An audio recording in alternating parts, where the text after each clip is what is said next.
1971 সালের মার্চ মাসের গণহত্যা নিয়ে ইন্ডিয়া আওয়ামী লীগ যে বয়ান বা ন্যারেটিভ তৈরি করে এতদিন জাতিকে গিলাইছে সেটা হইতেছে 70 সালের নির্বাচনে আওয়ামী লীগ কেন্দ্রীয় এবং প্রাদেশিক উভয় নির্বাচনেই সংখ্যাগরিষ্ঠ আসন জয়লাভ করছে। সেই নির্বাচনে আওয়ামী লীগ কিভাবে এত আসন যেতে সেই আলাপে আজ আর গেলাম না। ইলিয়াস কাঞ্চন হাসতে হাসতে বলছে কিভাবে সে 70 সালের নির্বাচনে একাই অসংখ্য ভোট দিছে ভোট কেন্দ্রে গিয়া। এটি শুনে দেখেন। 70 ইলেকশনের সময় আমরা নিজেরা ক্যাম্প করেছি এবং আমি ভোটার কিন্তু হইনি, কিন্তু আমি নিজে কিন্তু ফলস ভোট দিয়েছি এবং একটা দুইটা না অনেকগুলোই দিয়েছি। খালি ইলিয়াস কাঞ্চন না, আমাদের ব্যক্তিগত পরিচিত অসংখ্য ব্যক্তি আছে যারা ওই সময় ভোট দেওয়ার মতো বয়স না থাকা সত্ত্বেও আওয়ামী লীগের ক্যাডারদের সাথে ভোট কেন্দ্রে অসংখ্য ব্যালট পেপারে সিল মারে আসছে। আজকে আর তাদের নামধাম কইলাম না, এইসব আলাপ অন্য দিন হবে। আপনার আশেপাশে 70-এর নির্বাচনে ভোট দেওয়া আর অংশ নেওয়া এরকম কেউ থাকলে জিগায় দেখেন। পাকিস্তানের মার্শাল ল অথরিটি কেন এইসব দেখাও চুপ করে ছিল, সেটা আজকে এই আলাপ, সে আলাপে আসতেছি। আজকের আলাপ হবে মার্চ মাসে এবং তার আগে নির্বাচনের পর কি নেগোসিয়েশন, আলোচনা, আলাপ হয়েছিল এবং 25শে মার্চ রাতের ঘটনা কেন ঘটে, অবাঙালি মুসলমানদের সাথে তখন এবং তার আগে কি হয়েছিল। এপিসোডটা একটু দীর্ঘ হবে, আশা করি শেষ পর্যন্ত দেখবেন। অনেক অজানা ভয়ঙ্কর কাহিনী জানতে পারবেন। আমরা আগের ভিডিওতে আওয়ামী লীগের ভুয়া অর্থনৈতিক শোষণের বয়ানকে জয় বাংলা করছি, এইটাই যদি না দেখে থাকেন আবার দেখতে পারেন। মার্চ মাস নিয়ে ইন্ডিয়া আওয়ামী লীগ জাতি এবং দুনিয়াকে গিলাইছে একটা ন্যারেটিভ। এটা গিলাইছে মূলত ইন্ডিয়ান গণমাধ্যম এবং তাদের লেসপেন্সার আওয়ামী লীগের প্রোপাগান্ডার জোরে। এখন ভারতীয় গণমাধ্যম আর আওয়ামী লীগ প্রোপাগান্ডা কি মাল সেটাই প্রজন্ম বর্তমানে বাংলাদেশিরা হারে হারে টের পাইতেছে। দেখছেন না এটারে? ये सबसे बड़ी खबर है और पाकिस्तान का एक कार्गो शिप भारत के बिल्कुल करीब खड़ा है। एमवी अल बखेरा नाम का ये जहाज बांग्लादेश के चांदपुर बंदरगाह में लंगर डाले बैठा है और सबसे बड़ी बात तो ये है कि इस पाकिस्तानी कार्गो शिप में 250 किलो आरडीएक्स, 100 AK-47 राइफल, जिसे बांग्लादेश में एक सुरक्षित जगह पर उतार लिया गया। যাই হোক, আসেন আমরা দেখি কি ছিল সেই বয়ান।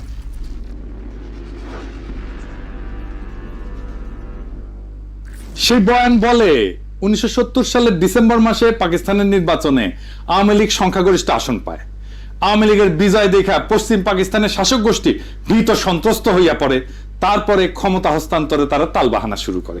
ইয়াহিয়া খান 1 মার্চ ঢাকায় হইতে যাওয়া জাতীয় পরিষদের অ্যাসেম্বলি স্থগিত করে যাতে আওয়ামী লীগ ক্ষমতায় যেতে না পারে। এর প্রতিরোধে আওয়ামী লীগ একটা শান্তিপূর্ণ অসহযোগ আন্দোলন গড়ে তোলে। ইয়াহিয়া ঢাকায় এসে আলোচনার নামে সময় ক্ষেপণ করে এবং 25শে মার্চ হঠাৎ কইরা ঘুমন্ত নিরস্ত্র শান্তিপূর্ণ বাঙালিদের উপরে ঝাঁপায় পড়া গণহত্যা শুরু করে। এরপর শুরু হয় বাঙালি জাতির মুক্তির সংগ্রাম এবং ভারত নিতান্ত মানবিক কারণে আগে এসে সামরিক অভিযান চালায়, পূর্ব বাংলাকে মুক্ত করে শত্রুর হাত থেকে বাংলাদেশকে স্বাধীন করে দেয়। তাই তো, এটাই তো আমাদের মুক্তিযুদ্ধের মেড ইজি বয়ান, তাই না? এই বয়ান নিয়ে আলোচনা এবং আসল লোমহর্ষক ষড়যন্ত্র উন্মোচন করার আগে কিছু ব্যাপারে পরিষ্কার করে নিই। এই সমস্ত ব্যাপার বোঝা অত্যন্ত জরুরি। পুরো ষড়যন্ত্র বুঝতে হইলে আর একটু আগে যাইতে হবে, আমাদের ভারত ভাগের টাইম থেকে শুরু করতে হবে। আসেন আল্লাহর নামে শুরু করি।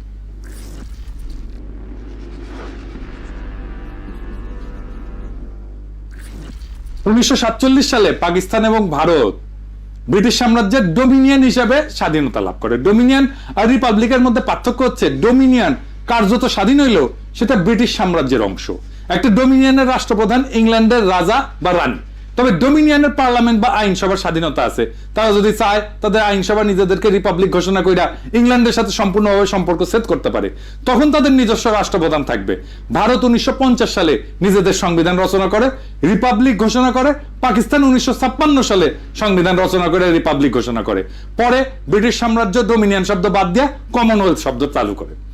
এখন অনেক দেশ আছে যারা ডোমিনিয়নের মতো, যেমন কানাডা, অস্ট্রেলিয়া, নিউজিল্যান্ড। এই সমস্ত দেশের রাষ্ট্রপ্রধান ইংল্যান্ডের রাজা বা রানী। পাকিস্তানের 56 সালের সংবিধান 1958 সালের 8ই অক্টোবর তৎকালীন পাকিস্তানের রাষ্ট্রপ্রধান প্রেসিডেন্ট ইস্কান্দার মির্জা, উনি বাংলার মানুষ ছিলেন, কিন্তু উনি রদ কইরা মার্শাল ল জারি করেন। মার্শাল ল জারি করলে সংবিধান রদ করতে হয়। এখানে একটা জিনিস খেয়াল করেন, মার্শাল ল যদি সংবিধানকে রদ করতে পারে তাইলে মার্শাল ল সংবিধানের চাইতে বড়। আসলেই তাই। আসল কথাটা হইতেছে হিম্মত, হ্যাডমই আসল, ক্ষমতাই আসল, সংবিধান তারপরে। যাই হোক, আলাপে আসি। কেন ইস্কান্দার মির্জা সংবিধান রদ কইরা মার্শাল ল দিল?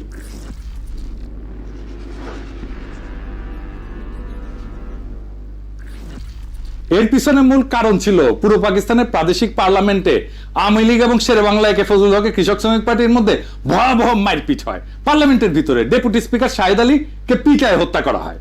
এই মারামারিতে সোহরাওয়ার্দীর বডিগার্ড বডিগার্ড ওই নিজে অংশ নেয় এবং তার ব্যাগের মধ্যে শঙ্কর মাছের লেজের চাবুক থাকতো।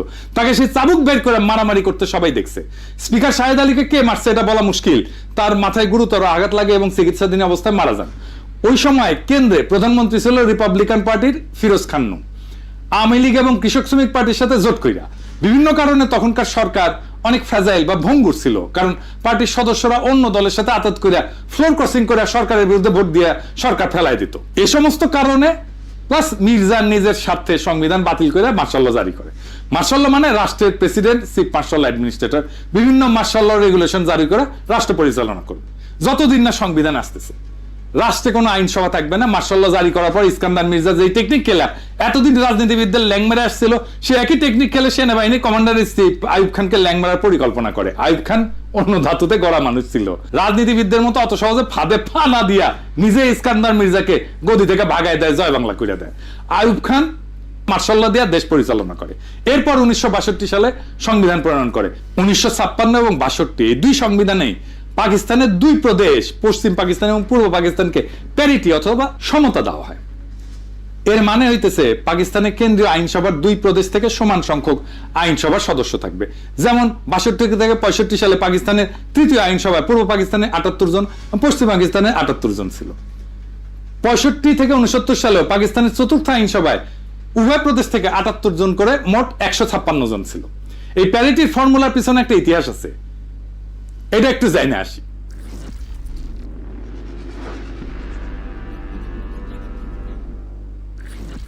পাকিস্তানের প্রথম গণপরিষদ, যেটা 47 সালের 10 আগস্ট গণপরিষদ এবং আইনসভা হিসাবে শপথ গ্রহণ করে, সেটাতে প্রথমে 69 জন সদস্য নির্বাচিত হয়ে আসছিল। এদের মধ্যে 44 জন ছিল পূর্ব পাকিস্তান থেকে, 17 জন পাঞ্জাব, 4 জন সিন্ধু, 3 জন সীমান্ত প্রদেশ এবং 1 জন বেলুচিস্তান থেকে ছিল। অর্থাৎ সদস্য সংখ্যা দেশের জনসংখ্যার অনুপাতে ছিল। তখন এই 5টা প্রদেশ মিলে পাকিস্তান তৈরি হয়েছিল। পরে এই অ্যাসেম্বলির সদস্য সংখ্যা 100 পর্যন্ত বাড়ানো হয়। এই প্রথম গণপরিষদ 1947 থেকে 1954 সাল পর্যন্ত থাকে, কিন্তু 7 বছরেও সংবিধান প্রণয়ন করতে ব্যর্থ হয়। এই সংবিধান প্রণয়নের জটিলতা এবং দীর্ঘসূত্রিতার মূল কারণ ছিল সংবিধানে পাকিস্তানের ভবিষ্যৎ আইনসভায় কোন প্রদেশ কয়টা আসন নেবে এইটা নিয়ে একটা বিশাল গ্যাঞ্জাম তৈরি হয়েছিল। পাকিস্তানে ফেডারেল ব্যবস্থার সরকার প্রস্তাব করা হয়। ফেডারেল মানে বিভিন্ন প্রদেশের নিজস্ব সরকার, আইনসভা, বিচার বিভাগ থাকবে প্রাদেশিক পর্যায়ে। কেন্দ্রীয় বা ফেডারেল পর্যায়ে একটা কেন্দ্রীয় সরকার বা আইনসভা থাকবে। কেন্দ্রীয় আইনসভা 2 কক্ষ প্রস্তাব করা হয়। 2 কক্ষ বিশিষ্ট আইনসভার ইতিহাস হচ্ছে, এটা মূলত ইংল্যান্ডের কালচার, যেখানে হাউস অব কমন্স আর হাউস অব লর্ডস আছে। কমন্সের সদস্যরা জনগণের সরাসরি ভোটে নির্বাচিত হয়। লর্ডসের সদস্যরা রাজা কর্তৃক অ্যাপয়েন্টেড হয়। লর্ডসের সদস্যরা অভিজাততন্ত্রের সদস্য এবং চার্চ অফ ইংল্যান্ডের বিশপরাও এর সদস্য। যে কোনো আইন পাশ করতে হলে 2 কক্ষেই পাশ করা লাগে। অভিজাত আর বিশপদেরকে ইংল্যান্ডের রাষ্ট্রের গুরুত্বপূর্ণ স্টেক হোল্ডার মনে করা হয়।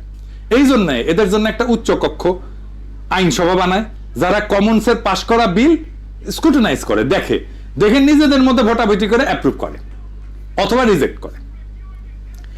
আমেরিকা যখন ইংল্যান্ড থেকে স্বাধীনতা লাভ করে তখন প্রথমে 13টা কলোনি ছিল। এদের মধ্যে জনসংখ্যায় সবচেয়ে বড় ছিল ভার্জিনিয়া এবং সবচেয়ে ছোট ছিল রোডস আইল্যান্ড। আমেরিকা যখন তাদের ফেডারেল সংবিধান রচনা করতে যায় তখন ছোট রাজ্যগুলো বড় রাজ্যগুলোর সাথে ইউনিয়ন করতে চায় নাই। কেন চায় নাই? এর কারণ হইল তারা ভাবতো বড় রাজ্যগুলো আইনসভায় জনসংখ্যার ভিত্তিতে আসন পাইলে মেজরিটি আসন পাবে, ফলে তারা ছোট রাজ্যগুলোর সাথে প্রস্তাব করা যে কোনো বিল ভোট দিয়ে হারাই দিতে পারে। তখন একটা কম্প্রোমাইজ পদ্ধতি গ্রহণ করা হয়, যেখানে আমেরিকার ফেডারেল আইনসভা ইংল্যান্ডের মতো 2 কক্ষ বিশিষ্ট হবে। যেহেতু আমেরিকানরা কোনো অভিজাততন্ত্র এলাও করেনি, সেই জন্য ইংল্যান্ডের মতো বিশপ আর অভিজাতদের দিয়ে কোনো কক্ষ থাকবে না, এই প্রশ্ন ওঠেনি। 2 কক্ষের নিম্ন কক্ষ হাউস অফ রিপ্রেজেন্টেটিভ এর আসন সংখ্যা জনসংখ্যার অনুপাতে ডিস্ট্রিবিউট করা হবে। উচ্চ কক্ষ অথবা সিনেটের মধ্যে প্রত্যেক রাজ্যের সমান সংখ্যক আসন, অর্থাৎ ছোট রাজ্য বড় রাজ্য সবার জনসংখ্যা যাই হোক সবার 2টা করে আসন। যে কোনো বিলই 2 কক্ষে পাশ হইতে হবে যদি সেটা আইন হইতে হয়। সিনেট তাহলে আমেরিকার জনগণের প্রতিনিধিত্ব করে না, তারা প্রতিনিধিত্ব করে আমেরিকার প্রত্যেকটা রাজ্যের জনগণের প্রতিনিধি হাউস অফ রিপ্রেজেন্টেটিভ। তাহলে জনগণের প্রতিনিধি কারা? জনগণের প্রতিনিধি হচ্ছে হাউস অফ রিপ্রেজেন্টেটিভ। আমেরিকার সংবিধান জনগণ ছাড়া প্রত্যেকটা রাজ্যকেও নিজেদের ফেডারেল স্ট্রাকচারের স্টেক হোল্ডার মনে করে। যেহেতু সিনেটে সবার সমান আসন, এর জন্য ছোট মাইনরিটি রাজ্যগুলো তার আপত্তি না করে বড় রাজ্যগুলোর সাথে ইউনিয়ন করে ইউনাইটেড স্টেটস অফ আমেরিকা গড়ে তোলে। তো পাকিস্তানে প্রথমে 2টা কক্ষ প্রস্তাব করা হয়। নিম্ন কক্ষ প্রদেশগুলোর জনসংখ্যার ভিত্তিতে আসন সংখ্যা বিতরণ করা হয়, ঠিক আমেরিকার মতো। পাকিস্তানের প্রদেশগুলোকে যদি ক্রমিক অনুসারে সাজায়, তাহলে জনসংখ্যা সবচেয়ে বেশি পূর্ব বাংলার, তারপরে পাঞ্জাব, তারপরে সিন্ধু, তারপরে সীমান্ত প্রদেশ, তারপরে বেলুচিস্তান। আর উচ্চ কক্ষ প্রদেশগুলো প্রতিনিধিত্ব করবে প্রত্যেকটা প্রদেশের সমান সংখ্যক আসন থাকবে, সিনেটের মতো, ঠিক আমেরিকার মতো। যে কোনো বিল উভয় কক্ষে পাশ হইতে হবে। সব প্রদেশ এই প্রস্তাবে রাজি হয়। রাজি হয় না কে? বাঙ্গুরা, এই মুজিবেরা। তারা দাবি করে উভয় কক্ষে জনসংখ্যার অনুপাতে হইতে হবে।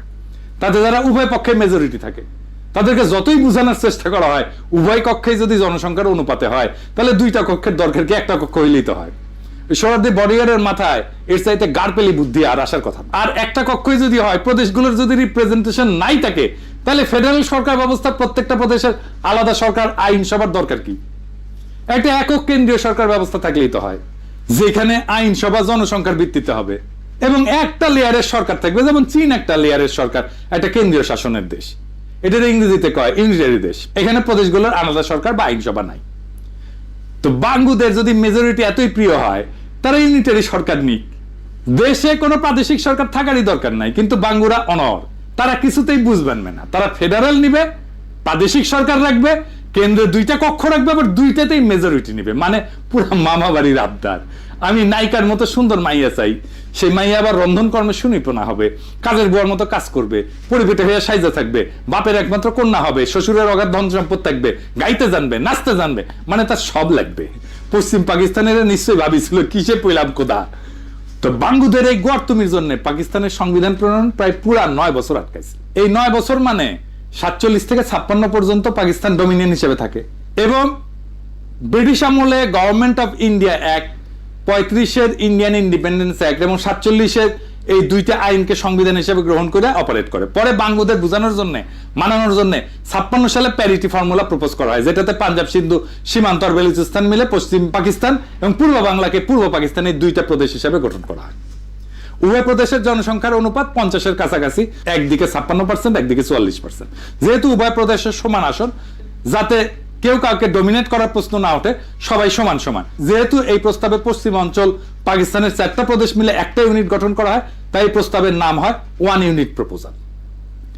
এই প্রস্তাবে সব দল রাজি হয়। তৎকালীন আওয়ামী লীগ ও সোহরাওয়ার্দীর নেতৃত্বে এই প্রস্তাবে রাজি হয়, ফলে এটা গৃহীত হয় এবং এইভাবে পাকিস্তানের 56 সালে সংবিধান প্রণয়ন করা হয়। আইয়ুব খান যখন 62 সালে সংবিধান প্রণয়ন করেন, তখন উনি কেন্দ্র এবং রাজ্যগুলোর মধ্যে এই সম্পর্ককে বহাল রাখেন। এই ইস্যুটা একটা সেটেলড ইস্যু ছিল। আইয়ুব খান এটা আর নড়চড় করেন নাই। এখানে একটা তথ্য উল্লেখ করা যায় যে বাংলাদেশ বিচ্ছিন্ন হয়ে যাওয়ার পর পাকিস্তানে কিন্তু সংবিধান তৈরি করতে একদম সময় লাগে নাই। ওদের পাঞ্জাব মেজরিটি প্রদেশ হওয়া সত্ত্বেও পাঞ্জাবিরা কিন্তু বাঙ্গুদের মতো মামা বাড়ির আবদার করে নাই। বর্তমান পাকিস্তানের আইনসভার 2টা কক্ষ, নিম্ন কক্ষ ন্যাশনাল অ্যাসেম্বলি আর উচ্চ কক্ষ সিনেট। নিম্ন কক্ষ জনসংখ্যার অনুপাতে আসন, আর উচ্চ কক্ষে প্রত্যেকটা রাজ্যের সমান সংখ্যক আসন। পাঞ্জাবিরা বাঙ্গুদের মতো হাউকাউ করে নাই যে তাদের উভয় কক্ষতেই মেজরিটি দিতে হবে। এইবার শুরু হয় ষড়যন্ত্রকারীদের খেলা। 1962 সালে ভারত মাতা চীনের সাথে সরাসরি যুদ্ধ জড়ায় পড়ে। যুদ্ধটা হয় ভারতের 2 দিকের সীমান্তে, উত্তর পূর্ব এবং উত্তর পশ্চিম। উত্তর পূর্ব দিকে ভারত এবং চীন উভয়ে বর্তমান অরুণাচল প্রদেশকে সম্পূর্ণ নিজের বলে দাবি করে। উত্তর পশ্চিমে লাদাখের একটা অংশ, যেটার নাম আকসাই চীন, সেটাকেও তারা নিজেদের এলাকা বলে দাবি করে। ভারত মাতা বেশি কনফিডেন্ট হইয়া চীনের এলাকায় সৈন্য নিয়ে ঢুকে যায়। ভাবছিল চীনারা ভারত মাতার সৈন্য দেখে পালাবে, চীনারা না পালায় উল্টা হামলা করে। ফলে ভারত পুরা অরুণাচল প্রদেশ, আকসাই চীন উভয় অঞ্চল যুদ্ধে সম্পূর্ণভাবে হারায়। আসামের ভিতরে চীনা বাহিনী ঢুকে পড়ে। চীনের কাছে ভীষণ মার খাওয়ার পরপরই ভারত 1965 সালে পাকিস্তানের সাথে যুদ্ধ জড়ায় পড়ে। কাশ্মীরে ভারতের বিরুদ্ধে বিদ্রোহে পাকিস্তান আর্মি সাহায্যের ফলে ভারতের দখলকৃত কাশ্মীরে সামরিকভাবে বেসামাল হয়ে পড়ে। Pakistan army 1 September operation grand slam নামে একটা সামরিক অভিযান পরিচালনা করে। ফলে কাশ্মীরের ভিতরে ভারতীয় আর্মি অত্যন্ত নাজুক পরিস্থিতির সম্মুখীন হয়। এখানে উল্লেখ করা যায় যে এই গ্র্যান্ড স্ল্যামের কমান্ডার ছিল তৎকালীন মেজর জেনারেল ইয়াহিয়া খান। তাদের আত্মসমর্পণ ঠেকাইতে মরিয়া ভারত 6 সেপ্টেম্বর আন্তর্জাতিকভাবে রিকগনাইজ বর্ডার ক্রস করে লাহোরের দিকে হামলা করে, কিন্তু সমস্ত শক্তি নিয়ে। কাশ্মীরের বর্ডার এইটা বিতর্কিত বর্ডার, আন্তর্জাতিকভাবে রিকগনাইজ না, কিন্তু লাহোরে ভারতের সীমান্ত থেকে মাত্র 18 মাইল দূরে হওয়া সত্ত্বেও ভারত সর্বশক্তি নিয়ে করা এই আক্রমণ ব্যর্থ হয়। পাকিস্তান আর্মির লাহোরের বাইরে ভারতের আক্রমণকে সফলভাবে প্রতিরোধ করে এবং যুদ্ধবিরতির আগ পর্যন্ত পুরো 18 দিন ভারতীয় বাহিনীকে ঠেকায় রাখে। কে ঠেকায় রাখছিল জানেন? কে ঠেকায় রাখছিল ওইখানে? পাকিস্তানি আর্মির কারা? ইস্ট বেঙ্গল রেজিমেন্ট, বাংলাদেশের ইস্ট বেঙ্গল রেজিমেন্ট। জি, আমাদের ইস্ট বেঙ্গল রেজিমেন্ট লাহোরকে রক্ষা করছিল ইস্ট বেঙ্গল রেজিমেন্ট, এবং এই লাহোরকে রক্ষা করার সৈনিক ছিল জিয়াউর রহমান। এই জন্য জিয়াউর রহমান পাকিস্তানের বীরত্ব সূচক খেতাব পায়। আবার উল্টা দিকে কসুর সেক্টরে পাকিস্তান আক্রমণ চালায়, ভারতের খেমকারান শহর দখল করে নেয়। ভারত জম্মু থেকে শিয়ালকোটের দিকেও আক্রমণ করে। শিয়ালকোট বর্ডার থেকে মাত্র 12 মাইল দূরত্ব থাকা সত্ত্বেও এখানে ভারতীয় বাহিনী ব্যর্থ হয়। পাকিস্তানি আর্মি সফলভাবে তাদের সেই আক্রমণকে শিয়ালকোটের বাইরেই প্রতিহত করে। এই শিয়ালকোটের ডিফেন্সে গুরুত্বপূর্ণ ভূমিকা পালন করে তৎকালীন একটা ব্রিগেডের কমান্ডার। কে ছিল? ব্রিগেডিয়ার আমির আব্দুল্লাহ নিয়াজি। এই নিয়াজি 1971 ইস্টার্ন সেক্টরের কমান্ডার ছিল। তৎকালীন পাকিস্তান আর্মির সফলতা নিয়ে আন্তর্জাতিক মহল এবং গণমাধ্যমে সাড়া পড়ে যায়। অবশেষে জাতিসংঘের ডাকে সাড়া দিয়া ভারত 20 সেপ্টেম্বর দ্রুত যুদ্ধবিরতি প্রস্তাবে রাজি হয়। পাকিস্তান এরপর অনিচ্ছা সত্ত্বেও 23 সেপ্টেম্বর যুদ্ধবিরতিতে রাজি হয় এবং ফলে যুদ্ধ সমাপ্তি ঘটে। ভারত মাতা কিন্তু 47 সালে স্বাধীনতা লাভের পর থেকে উপমহাদেশে ব্যাপকভাবে সামরিক আগ্রাসন চালাইছে বিভিন্ন এলাকায়। কোথায় কোথায় আসেন একটু দেখি। ভারত 1948 সালে 82,000 বর্গমাইল এলাকার নিজামশাহী হায়দ্রাবাদ রাজ্য আক্রমণ করে এটাকে দখল করে নেয়, নিজের রাজ্য ঘোষণা করে। ওই অভিযানের নাম ছিল অপারেশন পোলো। ভারত তার স্বাধীনতা লাভের পর 1947 থেকে 48 সালে জম্মু কাশ্মীর 16,309 বর্গমাইল, 1948 সালে জুনাগড় রাজ্য 3,337 বর্গমাইল, 1948 সালে নিজামশাহী হায়দ্রাবাদ রাজ্য 82,698 বর্গমাইল, 1961 সালে গোয়া রাজ্য 1,429 বর্গমাইল, 1971 সালে পূর্ব পাকিস্তান 57,320 বর্গমাইল, 1975 সালে সিকিম রাজ্য 2,740 বর্গমাইল, সর্বমোট 1,62,405 বর্গমাইল এলাকা সামরিক অভিযান চালায় দখল করে, যেটার পরিমাণ জার্মানি অথবা পোল্যান্ডের এরিয়া থেকেও বেশি। এর মধ্যে 1,05,084 বর্গমাইল এরিয়াকে নিজের সাথে অফিসিয়ালি যুক্ত করে নেয়, অ্যানেক্স করে নেয়, রাজ্য বানায়। বাকি পূর্ব পাকিস্তানের 57,000 বর্গমাইলকে একটা ক্লায়েন্ট স্টেট হিসেবে রাখে, প্রথমে মুজিব এবং পরে হাসিনার সময়। অধীনস্থ জনপদ, একটা কলোনি, প্রায় উপনিবেশ। এছাড়া ভারত মাতা 1962 সালে তিব্বত দখল করতে গিয়ে চীনাদের হাতে মাইর খায়। 87-90 সালে শ্রীলঙ্কাতে মাতব্বরি করতে গিয়ে সামরিক বাহিনী পাঠায়, পরিণামে তামিল বিদ্রোহীরা আত্মঘাতী হামলায় রাজীব গান্ধীকে উড়ায় জয় বাংলা করে দেয়। দ্বিতীয় বিশ্বযুদ্ধের পর এত বড় এরিয়া আর কোন দেশ সামরিক হামলা করে দখল করেনি, যেটা ভারত মাতা করেছে। মজার ব্যাপার হচ্ছে এরপরেও এদের প্রোপাগান্ডার এমনই জোর যে আন্তর্জাতিক মিডিয়া সবাই পাকিস্তানকে যুদ্ধবাদ দেশ মনে করে আর ভারত মাতাকে গান্ধীর নেংটি পড়া অহিংস শান্তিবাদী দেশ ভাবে। এত বড় একটা যুদ্ধবাজ দেশ যে 62 থেকে 65 সালে 3 বছরের মধ্যে চীন এবং তার চেয়ে ক্ষুদ্র পাকিস্তানের মার খাওয়ার পর হন্যা হইয়া পাকিস্তানকে খণ্ডিত করতে উদ্গ্রীব হইয়া ওঠে এবং পরিকল্পনা ফাঁদে। কি পরিকল্পনা ফাঁদে?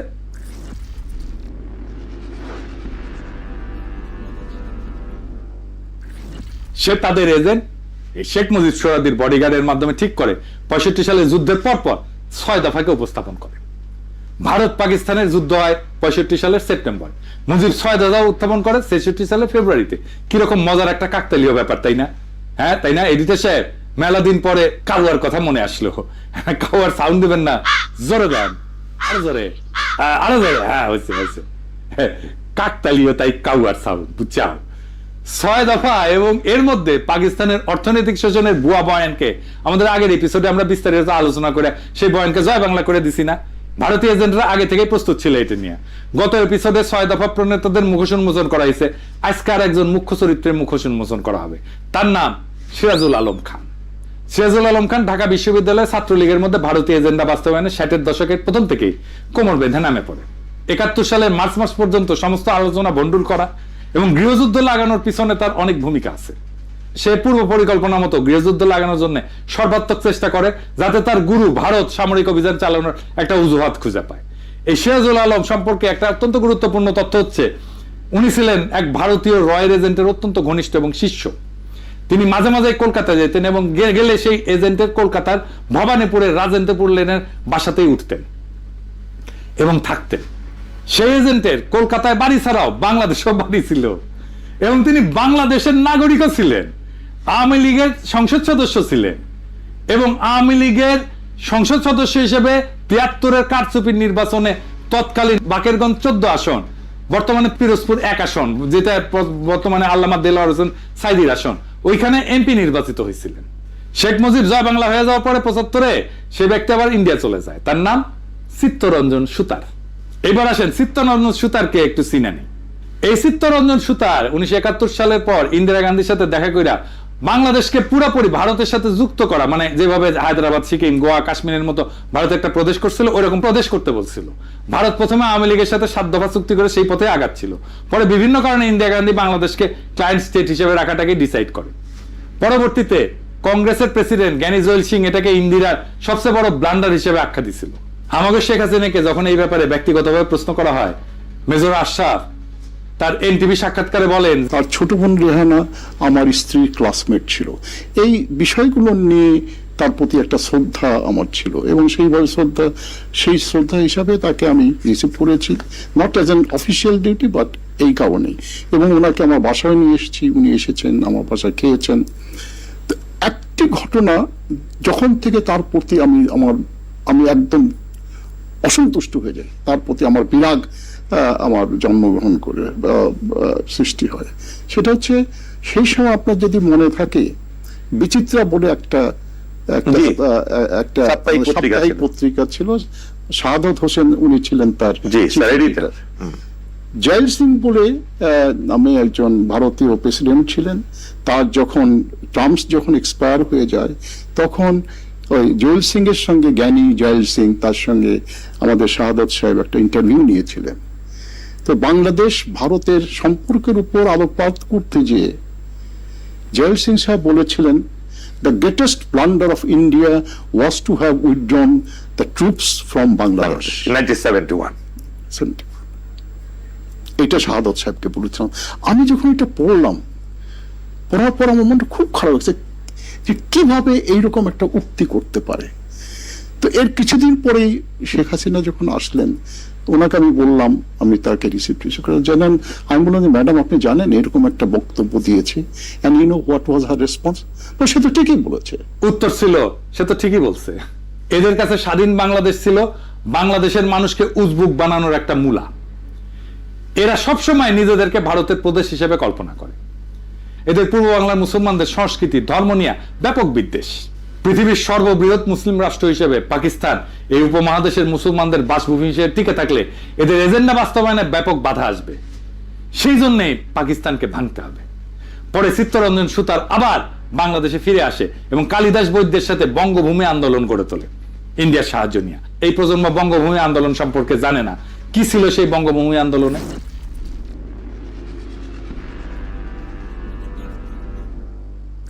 এই আন্দোলন হচ্ছে দক্ষিণবঙ্গের খুলনা, ফরিদপুর, পটুয়াখালী, বরিশাল এই অঞ্চলে একটা হিন্দু রাষ্ট্র গড়ে তোলার জন্য সশস্ত্র সংগ্রাম। 1996 থেকে 2001 আওয়ামী লীগের সময় এই আন্দোলন হঠাৎ করে কাকতালীয়ভাবে বন্ধ হয়ে যায়।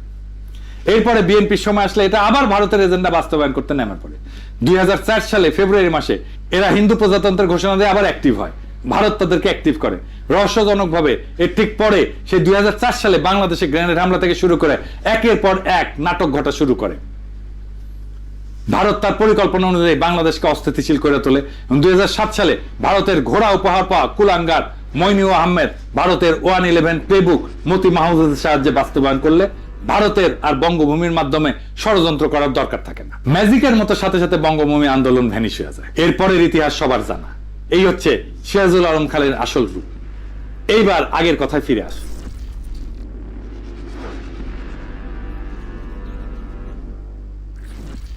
6 দফা প্রণয়নের মাধ্যমে পাকিস্তানের একটা সেটেলড ইস্যু, কেন্দ্র, প্রদেশ এবং আন্তঃপ্রদেশ সম্পর্ক, এটাকে আবার ভারতের মদদে পুনরুজ্জীবিত করা হয়। প্রথম পয়েন্টটাই ছিল পাকিস্তান একটা ফেডারেল স্টেট হবে, প্রাদেশিক সরকার থাকবে, কিন্তু সেখানে আইনসভার একমাত্র জনসংখ্যার অনুপাতে আসন বিন্যাস হবে। আওয়ামী লীগ আরো দাবি তোলে 1 ইউনিট ভেঙে দিয়া পশ্চিম পাকিস্তানকে অরিজিনাল 4টা প্রদেশে ভাগ করতে হবে। এর ফলে আইনসভায় 2 প্রদেশের মধ্যে কোনো প্যারিটি বা সমতা থাকবে না। কিন্তু অন্য সব ফেডারেল দেশের মতো আইনসভায় আওয়ামী লীগ প্রদেশগুলোরও কোনো প্রতিনিধিত্ব রাখতে দেবে না। তারা ভারতীয় এজেন্ডা অনুযায়ী মামাবাড়ির আবদার তুলে দেশকে আবার অস্থিতিশীল করে তোলে। আইয়ুব খানের গভর্নর মোনায়েম খান এর জন্য মুজিবকে ডিফেন্স অফ পাকিস্তান রুলস এর অধীনে গ্রেফতার করিয়া জেলে পাঠায়। 6 দফা আন্দোলন কিছু সময়ের জন্য ধামাচাপা পড়ে যায়, ভারত আবার অন্য রাস্তা দেখতে থাকে। তারা আরেক ভারতীয় এজেন্ট খুঁজে বের করে, এই ব্যক্তিটার নাম হইতেছে লেফটেন্যান্ট কমান্ডার মোয়াজ্জেম হোসেন, একদম টিপিক্যাল বাঙ্গু কমিউনিস্ট প্রগতিশীল, আমরা বর্তমান যুগের লাকি আক্তারের মতো। ছাত্র জীবনে কমিউনিস্ট পার্টি এবং র্যাডিক্যাল বামপন্থী আন্দোলনে জড়িত থাকার ফলে তার শিক্ষা জীবন ব্যাহত হয়। পরে কোনো মতে ইন্টারমিডিয়েট পাশ করে পাকিস্তান নৌবাহিনীতে যোগ দিয়ে ষড়যন্ত্রমূলক কার্যকলাপ চালাই যেতে থাকে। ইনি আগরতলা ষড়যন্ত্রকারীদের মুখ্য অর্গানাইজার। আগরতলা ষড়যন্ত্র যে সত্য ছিল এবং ছোটবেলার আওয়ামী বয়ান এবং পাঠ্যপুস্তকে এটাকে মিথ্যা মামলা বলে চালানো হইলেও আওয়ামী লীগের ডেপুটি স্পিকার এবং অন্যতম ষড়যন্ত্রকারী আসামি শওকত আলী 2011 সালে একটা বই লেখে, সত্য মামলা আগরতলা। মোয়াজ্জেম ভারতীয় দূতাবাসের একজন কর্মকর্তা পিএন ওঝার সাথে দেখা করে অস্ত্র, টাকা এবং পরিকল্পনা সাহায্য চায়। তাদের পরিকল্পনা অনুযায়ী পূর্ব পাকিস্তানের সেনানিবাসগুলোতে 2009 সালে বিডিআর বিদ্রোহের মতো বিদ্রোহ সংগঠিত করা হবে, এটাই পরিকল্পনা ছিল। সেনানিবাসের অস্ত্রাগারগুলো লুট করে এই বিদ্রোহ ছড়ায় দেওয়া হবে, এরপর বিডিআর এর মতো হত্যাকাণ্ড চালানো হবে। এটাই ছিল আগরতলা ষড়যন্ত্র মামলা। এই জন্যই আমরা মনে করি বিডিআর হত্যাকাণ্ড এটা ইন্ডিয়া ঘটাইছে, কারণ এটা তাদের পুরনো অভ্যাস। 1967 সালের শেষ দিকে এই পরিকল্পনা ফাঁস হয়ে যায় এবং পাকিস্তান গোয়েন্দা সংস্থা সময় মতো কয়েকজন ষড়যন্ত্রকারীদের গ্রেপ্তার করে। এরপর আসামিদের লিস্টে শেখ মুজিবকে 1 নম্বর আসামি করা হইলে অনেকে অবাক হয়ে প্রশ্ন তোলে, মুজিব তো 66 সালে কারাগারে, সে কিভাবে এই ষড়যন্ত্রের সাথে যুক্ত হয়? এর উত্তর হচ্ছে, ভারত এত বড় বিদ্রোহ সংগঠন খালি পাকিস্তান সামরিক বাহিনীর এক কর্মকর্তার উপরে ছেড়ে দিয়ে ভরসা পাচ্ছিল না। তারা পূর্ব পাকিস্তানের একটা রাজনৈতিক দলের সাপোর্ট খুঁজতেছিল। সেই দল হচ্ছে আওয়ামী লীগ এবং তার প্রধান এবং তাদের পুরনো এজেন্ট শেখ মুজিবের সাথে যোগাযোগের একটা রাস্তা তারা হন্যায় হয়ে খুঁজতেছিল। মুজিব তখন জেলে বন্দী। তারা তখন একটা রাস্তা বের করে ফেলে। কি সেই রাস্তা? পিএন ওঝা পুরান ঢাকার একটা গোপন বাড়িতে আওয়ামী লীগের এক নেতার সাথে এই ব্যাপারে আলোচনা করত। এরপর আওয়ামী লীগের সেই নেতা বিভিন্ন ঘুরপথের রাস্তায় শেখ মুজিবের ধানমন্ডি 32 নম্বর বাড়িতে যাইতো। সেইখানে সে বেগম মুজিবকে সব তথ্য বইলা বেগম মুজিবের সাথে করে জেলে যাইতো মুজিবের সাথে পারিবারিক সাক্ষাৎকারের সময়। বেগম মুজিব এবং উক্ত নেতা জেলে মুজিবকে ওঝার সাথে হওয়া সমস্ত কথা বলতো, এর বিপরীতে প্রয়োজনীয় দিক নির্দেশনা নিত। তৎকালীন জেলে মুজিবকে পরিবারের সাথে রেগুলার দেখা এবং কথা বলার সময় দিত পাকিস্তান সরকার। পাকিস্তানের চৌকস গোয়েন্দা বাহিনী ষড়যন্ত্রে আভাস পেয়ে পিএন ওঝাকে গভীর পর্যবেক্ষণের অধীনে আনে। তারা ওঝার সমস্ত চলাচল পর্যবেক্ষণ করে এবং আওয়ামী লীগের নেতার সাথে পুরান ঢাকার বাড়িতে মিলিত হওয়ার দৃশ্য পর্যবেক্ষণ করে। এরপর উক্ত নেতার মুজিবের বাড়িতে যাওয়া এবং বেগম মুজিবের সাথে কারাগারে মুজিবের সাথে দেখা করতে যাওয়াটা পর্যবেক্ষণ করে। এই সমস্ত তথ্যের ভিত্তিতে মুজিবকে আগরতলা ষড়যন্ত্র মামলার 1 নম্বর আসামি করা হয়। এই মামলার সমস্ত আসামিকে পাবলিকলি বিচার করার জন্য ট্রাইব্যুনাল তৈরি করে বিচার কার্য শুরু করা হয়। এই সমস্ত তথ্যের রেফারেন্স হচ্ছে ঢাকা বিশ্ববিদ্যালয়ের রাষ্ট্রবিজ্ঞান বিভাগের অধ্যাপক গোলাম ওয়াহেদ চৌধুরী, জিডব্লিউ চৌধুরী নামে পরিচিত ছিল, ওনার রচিত বই last days of United Pakistan. উনি সেই সময় পাকিস্তান সরকারের একজন মন্ত্রী ছিলেন এবং মন্ত্রী থাকাকালীন এই মামলা সংক্রান্ত গোয়েন্দা ফাইলে আসল তথ্য দেখেন। ওনার স্ত্রীকে আমরা চিনি, অধ্যাপিকা দিলারা চৌধুরী, এখনো বেঁচে আছেন এবং জাহাঙ্গীরনগর বিশ্ববিদ্যালয়ের শিক্ষক। এরপর 68 সালের শেষ দিকে পশ্চিম পাকিস্তান এবং পূর্ব পাকিস্তানে Bhutto Peoples Party, Bhashani NAP, Awami League এবং কমিউনিস্ট পার্টি সবাই আইয়ুবের বিরুদ্ধে একটা আন্দোলন শুরু করে। এই আইয়ুব বিরোধী আন্দোলনের নেপথ্যের কাহিনী অত্যন্ত জটিল এবং সময় হলে অন্য একদিন এটা নিয়ে আলাপ করা যাবে। উভয় পাকিস্তানে উক্ত আন্দোলনের ফলে 69 সালের মার্চ মাসে আইয়ুব খানের পতন হয় এবং আগরতলা মামলার বিচার কাজ বাদ দিয়া আসামিদেরকে ছেড়ে দেওয়া হয়। তারপরে কি হয়? রাজনৈতিক দলগুলো দাবি তোলে যে আইয়ুবের 62 সালের সংবিধান বাতিল করতে হবে এবং নতুন গণপরিষদের নির্বাচন দিতে হবে। প্রধান রাজনৈতিক দলের সম্মতিক্রমে এবং কথা মতো পাকিস্তান সেনাবাহিনীর commander in chief Yahya Khan সংবিধান বাতিল করে মার্শাল ল জারি করে। দেশে এত উত্তেজনা অবসান ঘটানোর জন্য এবং আওয়ামী লীগের বারবার এই উত্তেজনা এজিটেশন এটা বন্ধ করার জন্য ইয়াহিয়া খান স্থির করেন ওরা যেসব মা বাড়ির আবদার তুলছে ওইসব মেনে নেওয়া, যাতে পাকিস্তান অখণ্ড থাকে, টিকে থাকে। পুরানা ভারতীয় মাল শেখ মুজিব ইয়াহিয়ার সাথে আলোচনা করে তাকে ব্লাব দিয়া বুঝান যে 6 দফা খালি নির্বাচনী প্রচারণা, এটা স্বাধীনতার দাবি না। তারা গণপরিষদের মেজরিটি আসন পেলেও পাকিস্তান অখণ্ড থাকে এমন সংবিধান প্রণয়ন করবে। এর ফলে ইয়াহিয়া খান আওয়ামী লীগকে ফ্রি হ্যান্ড দেন রাজনীতিতে। 70 সাল থেকে নির্বাচনী প্রচারণা শুরু হয়। 70 সালের মার্চ মাসে আসন্ন গণপরিষদ নির্বাচনের জন্য একটা presidential decree legal framework order 1970 জারি করেন। উক্ত অর্ডারে 6 দফা এবং আওয়ামী লীগের দাবি অনুযায়ী পাকিস্তানের 1 ইউনিটকে ভেঙে সর্বসম্মত 5টা প্রদেশ করা হয় পূর্ব পাকিস্তান সহ। আসন্ন গণপরিষদ 1 কক্ষ বিশিষ্ট আইনসভা হবে, যেটাতে জনসংখ্যার অনুপাতে আসন বিতরণ করা হবে। এর ফলে আসন্ন গণপরিষদে পূর্ব পাকিস্তান থেকে মেজরিটি আসন থাকবে, মানে 300টার ভেতরে 162টা আসন। অর্থাৎ আওয়ামী লীগের সমস্ত এক্সট্রিম দাবি ইয়াহিয়া খান মেনে নেয়। এইটা ভেবে যারা যদি ক্ষমতার রেসপন্সিবিলিটি পায় তখন উগ্র বিচ্ছিন্নতাবাদের দাবি তুলবে না। কিন্তু ভারত এবং তার চর মুজিব আগাগোড়া খালি মূলা দেখাইছে যে লীগ একবার খালি নির্বাচনে জিতুক, এরপর তারা আর কোনো শোরগোল তুলবে না, পাকিস্তান যাতে অখণ্ড থাকে সেরকম একটা সংবিধান বানাবে। ইয়াহিয়া আওয়ামী লীগ ভারতের সাজানো এই ফাঁদে পা দেয়। এর ফলে মার্শাল ল অথরিটি আওয়ামী লীগকে নির্বাচনী প্রচারণাতে যা খুশি বলার স্বাধীনতা দেয়। অন্য দল মুসলিম লীগ এবং জামাতের সভা আওয়ামী লীগ তাদের গুন্ডা দিয়ে ভন্ডুল করে খুন খারাপি করলো, মার্শাল ল অথরিটি আওয়ামী লীগের বিরুদ্ধে একটা স্টেপও নেয় না। নির্বাচনে আওয়ামী লীগের ভুয়া অর্থনৈতিক বৈষম্যের পরিসংখ্যান প্রচার করা সত্ত্বেও কোনো জবাব দেওয়া হয় না। এর ফলে নির্বাচনে আওয়ামী লীগের ক্যাডাররা এক একজন অসংখ্য ভোট দিল, মার্শাল ল অথরিটি কোনো হস্তক্ষেপ করেনি। কারণ হচ্ছে ইয়াহিয়া খান আসলে বিশ্বাসই করতে পারেননি মাইনরিটিরা বিচ্ছিন্নতা চায়, মেজরিটি কখনো আলাদা হবে। এই দেখেন 70 সালে ওনার একটা সাক্ষাৎকার। Separatism? I do not believe that people of East Pakistan want to separate from West Pakistan. They are the majority people of Pakistan. How should a majority separate from a minority? If you hear these notes, if you hear these rumblings, let me assure you, this is not the real voice of my people. এরপর ওনার আরেকটা সাক্ষাৎকার নির্বাচনের পর কি পরিকল্পনা ওনার।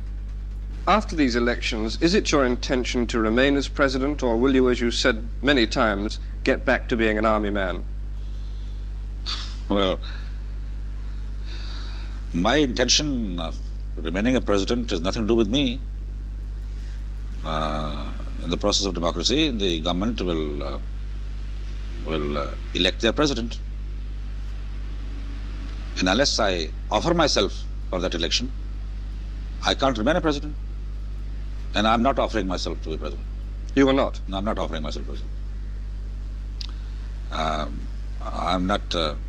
My temperament is not this way. My makeup is not that way. I joined the army as a professional soldier. I remain so, and my biggest aim is to go back to my army. I have only 2-3 years left of service before I retire. So, in the process, if I happen to be in charge of running this country for a year and a half or 2 years, that perhaps will be an additional satisfaction to me that I have done some service to the nation also in restoring democracy back to them as a soldier. But apart from that, I'm quite clear on the subject. Of course, one can't tell from time to time, as I was saying the other day in the press conference, that if God forbid my second phase of the plan, which is making of the constitution, I'll do my damnedest to bring it about. If it doesn't come about, Marshal, I will have to continue. My duty then remains. But then I'm not going to remain and forget everything. I'll have to think again as to other methods and processes of bringing about democracy. By another election, or by a referendum to the nation, but something which I would not even contemplate now, think about. I'm hoping this will go through. Does that answer your question? উনি 23 March 1971 পর্যন্ত এই ধারণা পোষণ করতেন। ওনাকে আগেও অনেকে সতর্ক করছিল যে মুজিবের এই সমস্ত টোপ না গিলতে। মুজিব আগরতলার সাথে প্রত্যক্ষভাবে জড়িত। ইয়াহিয়া সেই সমস্ত সতর্কবার্তা উড়ায় দেয়, বলে যে ক্ষমতার রেসপন্সিবিলিটি পাইলে শেখ মুজিব এবং লীগ এই সমস্ত উগ্র দাবি থেকে সরে আসবে। যখন 23 মার্চ মুজিব এবং লীগ ফাইনাল সংবিধানের রূপ দেখায়, যেটাতে দেশকে ভাগ করে সব আলাদা, নাম আলাদা, একটা দেশের বদলে দুর্বল কনফেডারেশন, কিন্তু পশ্চিম পাকিস্তান থেকে করের টাকা দিয়া বাংলাদেশ তাদের ডেফিসিট পূরণ করবে, সেটা দেখার পর উনি উপলব্ধি করেন আওয়ামী লীগ আসলে ভারতের মদদে সব সময় একটা বিচ্ছিন্নতা চাইছে এবং পুরা সময় তাকে ধোঁকা দিছে। 70 সালের ডিসেম্বরের নির্বাচনের পর এইভাবে লীগ যখন গণপরিষদে মেজরিটি আসনে জিতে, ইয়াহিয়া খান জানুয়ারিতে পূর্ব পাকিস্তানে আইসা মুজিবের সাথে দেখা করে তাদের পূর্ব নির্ধারিত শর্ত অনুযায়ী মুজিবের তৈরি সংবিধান দেখতে চান। মুজিব সেটা দেখাইতে অস্বীকার করে। এইবার প্রথমবারের মতো ইয়াহিয়া খান লীগের আসল বদমতলব বুঝতে পারে। ঠিক এই সময় ভারত তাদের পরিকল্পনা মতো আর একটা সাজানো নাটক বাস্তবায়ন করে, রহস্য উপন্যাসের মতো সেই ঘটনা।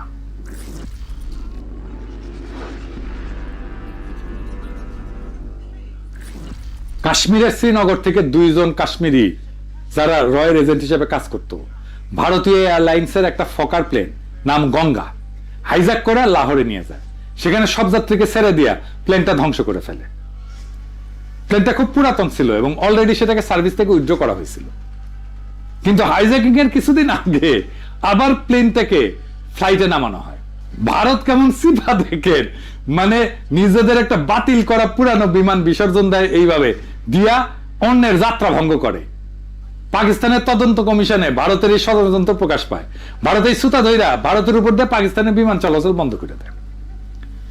এর উদ্দেশ্য ছিল আওয়ামী লীগ যাতে নির্ভয়ে তাদের দেওয়া পরিকল্পনা বাস্তবায়ন করে এবং ইয়াহিয়ার সাথে কোনো সমঝোতা না করে। ইয়াহিয়া যদি 6 দফা মেনে নেয়, তারপরেও ফেব্রুয়ারি মাসে ইয়াহিয়া খান সংখ্যাগরিষ্ঠ দলের প্রধান হিসেবে মুজিবকে রাজধানী ইসলামাবাদে ডাকলে মুজিব বেয়াদবের মতো রাষ্ট্রপ্রধানের কাছে যেতে অস্বীকার করে। এর ফলে ইয়াহিয়া এবং সবার সন্দেহ ঘনীভূত হয় যে মুজিব এবং লীগ সরল বিশ্বাসে এই নেগোশিয়েট করতেছে না এবং এদের আগরতলা ষড়যন্ত্রের ভূমিকা ইয়াহিয়া ভালো করে জানা ছিল। তিনি সবার মতো সতর্কবাণী সত্ত্বেও মুজিব এবং লীগের সব দাবি মেনে নিয়ে নির্বাচনের ব্যবস্থা করছিলেন এবং মুজিবকে সেই নির্বাচনে ফ্রি হ্যান্ড দিছিলেন। এরপর আর একটা জটিলতা দেখা দেয়। ভুট্টো এবং তার পিপলস পার্টি পাকিস্তানের দ্বিতীয় বৃহত্তম দল হিসেবে আবির্ভূত হয় নির্বাচনে। ইয়াহিয়া প্রস্তাব দেয় যে সংবিধানের মতো গুরুত্বপূর্ণ বিষয় গ্রহণ করার সময় রাজনৈতিক দলগুলোর ভিতর একটা ঐক্যমত থাকা উচিত। একটা ব্রড কনসেনসাস না থাকলে কোনো সংবিধানই মজবুত হবে না। প্রত্যেক দশকে একটা দেশের সংবিধান পাল্টানো সেই দেশের স্ট্যাবিলিটির জন্য ক্ষতিকর। মুজিব সাফ বইলা দেয় যে আওয়ামী লীগ খালি একাই সংবিধান তৈরি করবে, তারা মেজরিটি পার্টি, কারোর সাথে ঐক্যমত করবে না। ঠিক বিএনপির মতো তারা বলে নির্বাচিত সংসদ সংস্কার করতে পারবে, তার মানে নির্বাচনে তারাই জিতবে, তারাই সংস্কার করবে, আর কেউ না। ভারত এবং তাদের দেশীয় এজেন্টরা এই সময় অত্যন্ত অ্যাক্টিভ ভূমিকা রাখে যাতে পাকিস্তানের সবাই লীগের 6 দফা মেনে নিলেও লীগ একটার পর একটা দাবি তুলে সমঝোতার পথ একবারে বন্ধ করে দেয়। এইটা নিয়ে ফেব্রুয়ারি মাসে আর একটা অচল অবস্থা শুরু হয়। ইয়াহিয়া মার্চের 1 তারিখে ঢাকায় জাতীয় পরিষদের সভা ডাকছিলেন, কিন্তু ফেব্রুয়ারিতে এই অচল অবস্থার কোনো মীমাংসা না হয় ভুট্টো এবং পিপলস পার্টি অ্যাসেম্বলিতে আসার জন্য ঢাকাতে আসতে অস্বীকার করে। তাদের বক্তব্য ছিল মুজিব তো আগেই বলছে লীগ মেজরিটি পার্টি হিসেবে একাই সংবিধান বানাবে, তাদের এই মাইনরিটির কথা যদি নাই শোনা হয় তাহলে তাদের আর কষ্ট করে অ্যাসেম্বলিতে আসার দরকার কি। মুজিব লীগের বানানো সংবিধান কাউকে দেখাবেও না।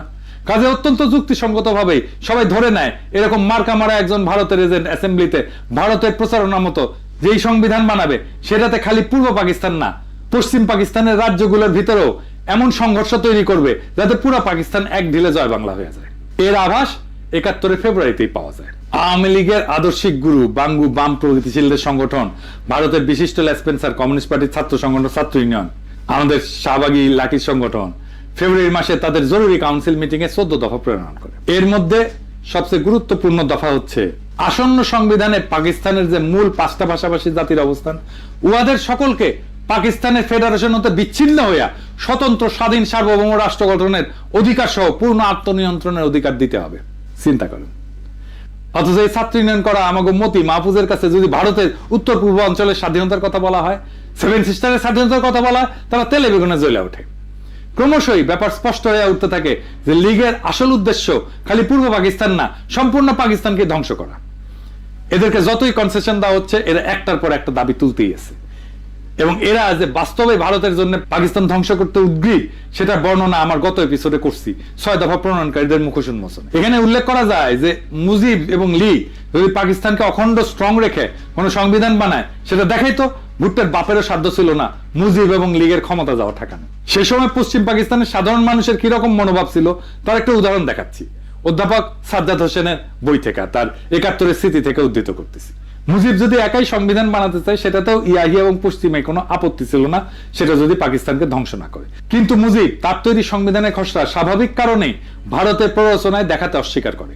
রাজনৈতিক দলগুলোর ভিতর ঐক্যমতের অভাব এবং মুজিবের আচরণের কারণে ইয়াহিয়া 1 মার্চ অ্যাসেম্বলি স্থগিত ঘোষণা করে। এরপর শুরু হয় ভারতের মদদে অন্তিম খেলা। এর পরের বিবরণ শুনলে আপনার শরীরের রক্ত হিম হয়ে যায়।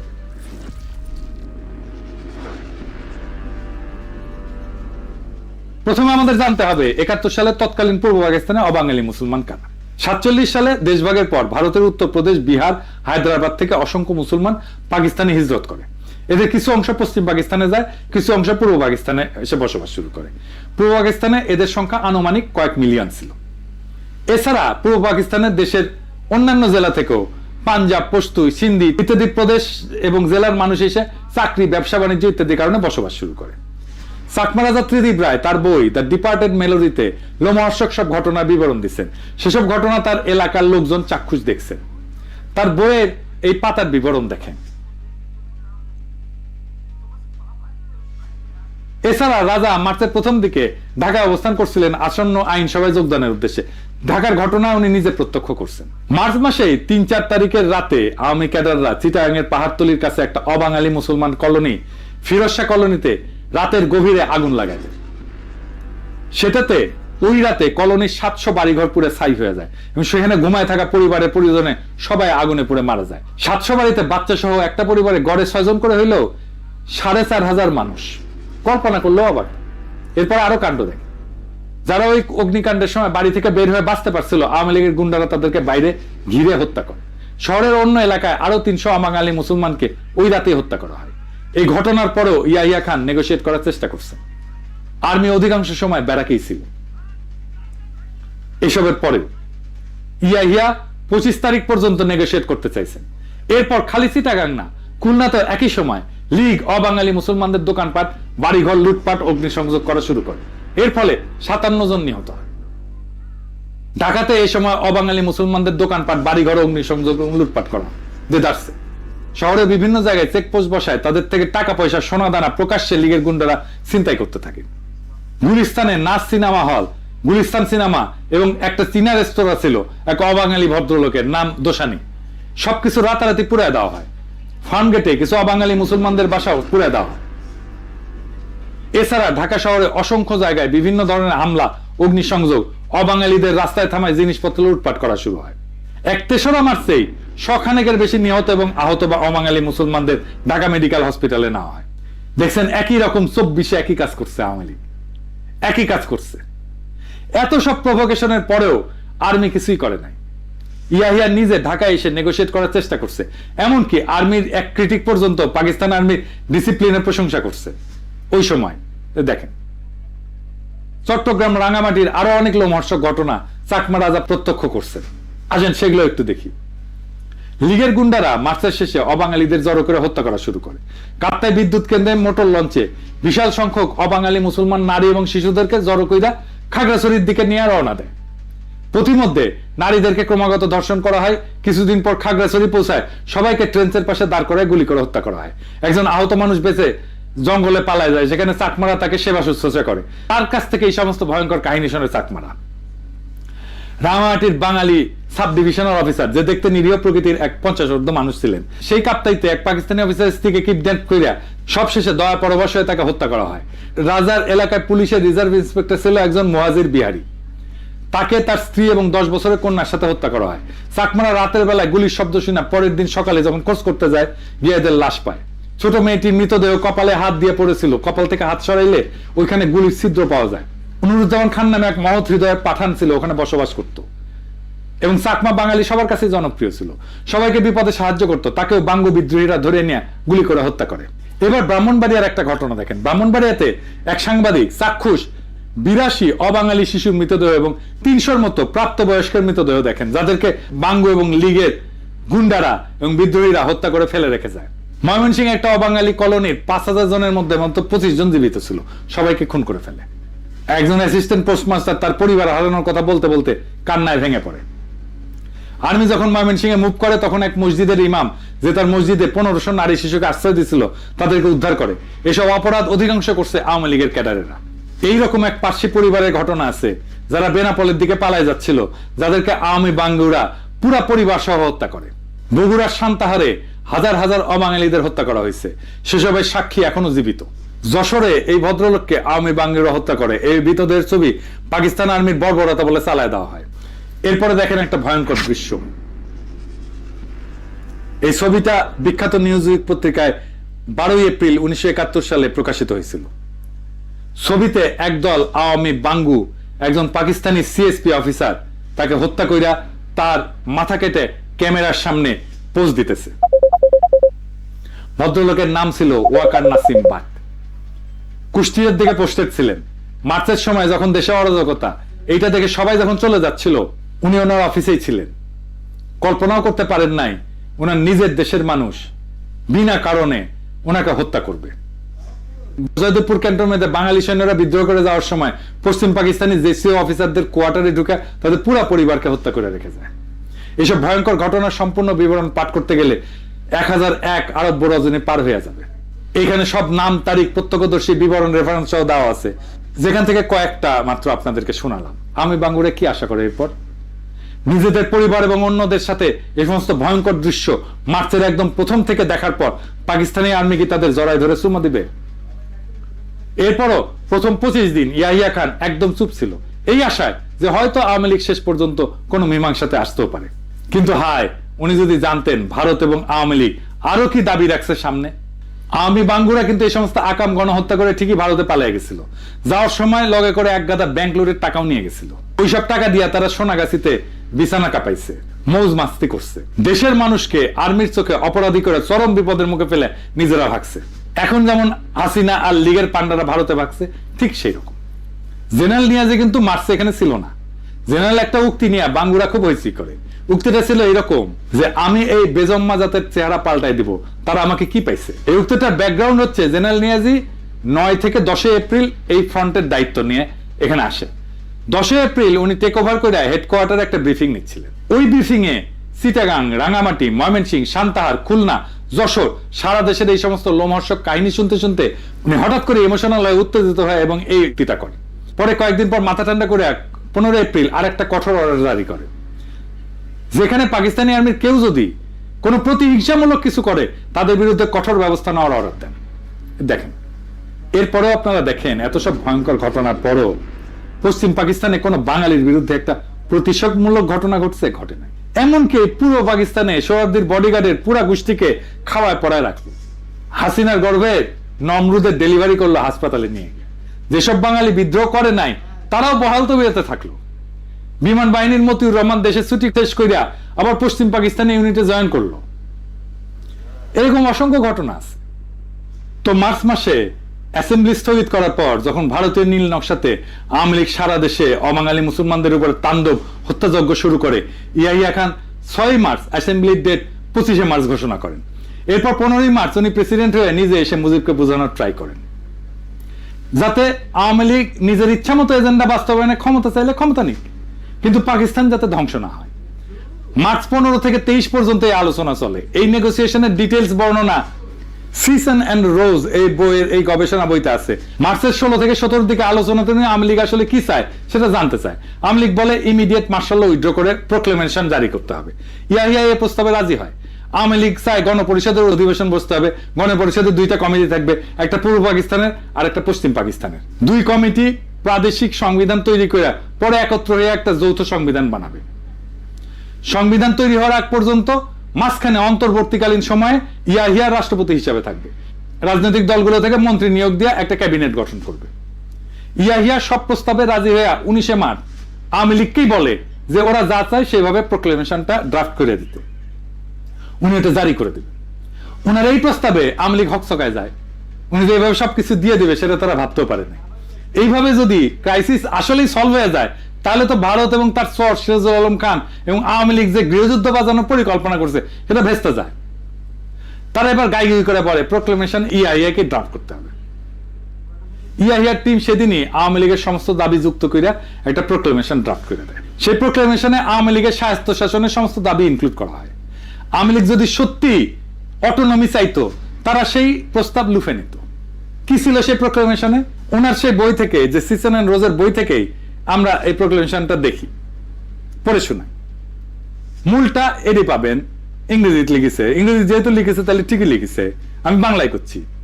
1 নাম্বার, প্রাদেশিক মন্ত্রিসভাগুলোর কাছে শপথ অনুষ্ঠান পরিচালনার সঙ্গে সঙ্গে সামরিক আইন কার্যকরভাবে বাতিল হবে।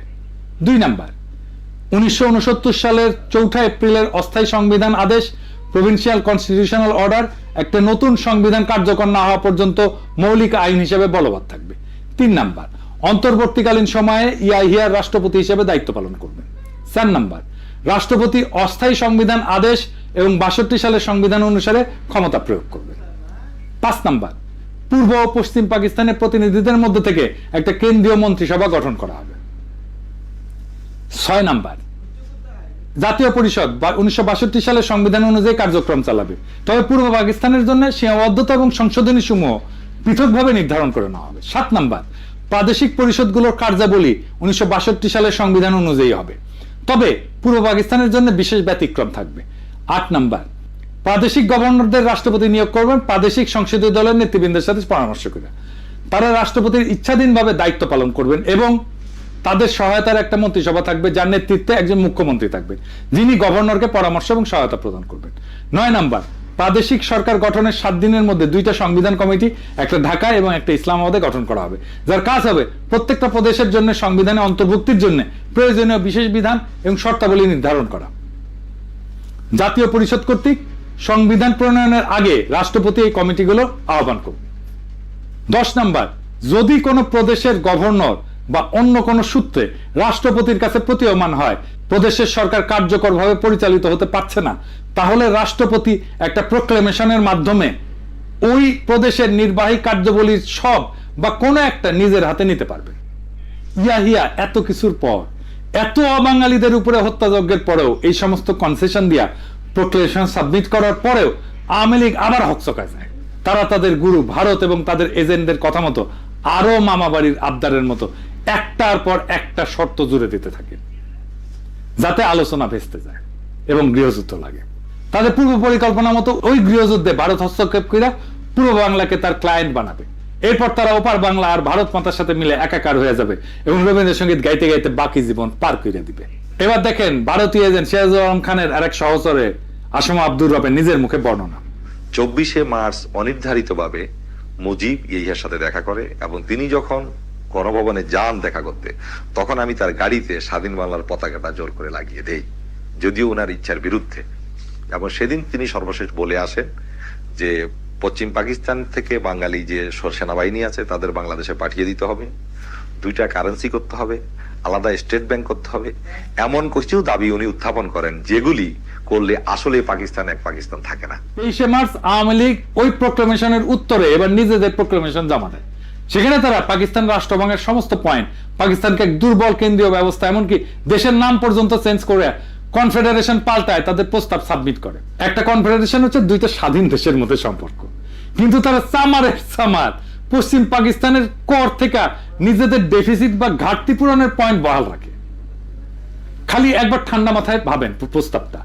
লীগ এবং তাদের লেসপেন্সার সবসময় পশ্চিমাদের গালিগালাজ করবে, তাদের নামে ভুয়া শোষণের বয়ান ফেরি করবে। এরপর তারা দেশকে দুর্বল এবং কয়েক খণ্ডে ভাঙার পরিকল্পনা করবে শত্রু দেশের সাথে মিলা। এই সমস্ত সত্ত্বেও তারা পশ্চিম পাকিস্তান থেকে তাদের করের টাকা নিয়ে নিজেদের ঘাটতি পূরণ করবে। কি মজার ব্যাপার! আওয়ামী লীগ এবং এদের নিজের লেসপেন্সাররা কত বড় জাউরার জাউরা, কত বড় সামারের সামার, সেটা কল্পনাতীত। এই সমস্ত দাবির ফলে আওয়ামী লীগের এবং ভারতের আসল রূপ অবশেষে ইয়াহিয়ার সামনে দিবালোকের মতো পরিষ্কার হয়। সারা দেশে মার্চ মাস থেকে ভারতীয় এবং আওয়ামী মদতে অবাঙালি মুসলমানদের উপরে শুরু হয় ব্যাপক লুটপাট এবং হত্যাযজ্ঞ। এরপরেও আওয়ামী লীগের মামাবাড়ির আবদারের অটোনমির সমস্ত দাবি মেনে নেয়া ইয়াহিয়া প্রোক্লেমেশন জারি করতে রাজি হন, যাতে দেশ এক থাকে। পূর্ব পাকিস্তান যদি বেশি টাকা চায় নিক। এরপরেও আওয়ামী ভারতীয় ষড়যন্ত্রকারীদের হাউস না মেটার ফলে তারা একের পর এক আজগুবি দাবি তুলতেই থাকে। তারা খালি পূর্ব পাকিস্তান না, পশ্চিম পাকিস্তানের সমস্ত প্রদেশকেও বিচ্ছিন্ন করে দিতে চায়। সারা দেশে প্রকাশ্যে পাকিস্তানের পতাকা পুরানো হচ্ছে। এই সমস্ত লোমহর্ষক ঘটনার পরিপ্রেক্ষিতে ইয়াহিয়া খান 23শে মার্চ রাতের বেলা সিদ্ধান্ত নেন অপারেশন সার্চলাইট চালানোর। কি হয়েছিল সেই অপারেশন এবং 9 মাসের যুদ্ধে আসলেই কি হয়েছিল, কোন পক্ষ কত মানুষ হত্যা করছে, সেসব আলাপ আরেকদিন হবে। এবার আসি শেষ আলাপে। কয়েকদিন আগে হাসিনা ভারতের দালাল গণশত্রু জসিম পাকিস্তানের কাছে দাবি উত্থাপন করছে যে পাকিস্তানকে 71-এর জন্য ক্ষমা চাইতে হবে। ক্ষমা যদি চাওয়াই লাগে সেটা সর্বপ্রথম চাবে আওয়ামী লীগ আর ইন্ডিয়া। আওয়ামী গুন্ডার ভারতের এজেন্টদের মাধ্যমে 25শে মার্চের অনেক আগে এদেশে অবাঙালি মুসলমানদের উপরে ব্যাপকভাবে বিডিআর হত্যাযজ্ঞের চাইতো নৃশংসভাবে হত্যাকাণ্ড হয়েছে, জেনোসাইড হয়েছে, গণহত্যা হয়েছে। এই গণহত্যা তারাই শুরু করছে। আওয়ামী লীগের গত জুলাই আগস্টে এত মানুষ মেরাও ক্ষমা চাও তো দূরের কথা, সেটা তারা আয়না ঘর নিয়ে হাসি মস্করা করে। এদের কাছে জাতি আর কি আশা করে? কাজে পাকিস্তানের ক্ষমা চাওয়ার দাবি জসিমের গোয়া দিয়ে ঢুকায় দেওয়া হবে। আর পাকিস্তানের বিরুদ্ধে ভুয়া অর্থনৈতিক বৈষম্যের বয়ান আমরা আগের এপিসোডে জয় বাংলা করে দিছি। এরপর যদি কেউ আবার এই সমস্ত ভারতীয় বয়ান মাথায় না পাকিস্তানের কাছ থেকে টাকা চায়, জসিমরে জনগণ তার অফিস থেকে খালি গায়ে ধইরে না রাজপথে বিচার করবে, আর সেই টাকা তার পুটকি দিয়ে ঢুকায় দেওয়া হবে। এদেশে যাদেরকে আটকে পড়া পাকিস্তানি বলা হয়, প্রত্যেককে বাংলাদেশের নাগরিকত্ব এবং পাসপোর্ট দিতে হবে। ক্যাম্প থেকে বের করে দেশের যে কোনো প্রান্তে বসবাস করার অধিকার দিতে হবে। ওইসব ক্যাম্প আমরা বুলডোজার দিয়ে ঘুরাই দিয়া আওয়ামী ফ্যাসিবাদের জাদুঘর বানায় রাখবো। নাজি জার্মানদের কনসেন্ট্রেশন ক্যাম্প এখন যেরকম জাদুঘর। আমাদের নতুন ইতিহাস লিখতে হবে, আমাদের নতুন ভাবে ইতিহাস পড়তে হবে। আমাদের যে ইতিহাস ভুলায় রাখা হয়েছিল, ভুল ইতিহাস শেখানো হয়েছে, সেইখান থেকে আমাদের নতুন ইতিহাস শিখতে হবে। নিজেদের জাতির ইতিহাস, নিজেদের বঞ্চনার ইতিহাস, আমাদের প্রতারণার ইতিহাস, কিভাবে আমাদের জাতিকে প্রতারিত করা হয়েছে, দুর্বল করা হয়েছে এবং জাতির উপরে যুদ্ধ চাপায় দেওয়া হয়েছে। আমাদের এই নতুন বয়ান তৈরি, ইতিহাসের এই নতুন বয়ান তৈরি চলমান থাকবে। ইনকিলাব জিন্দাবাদ।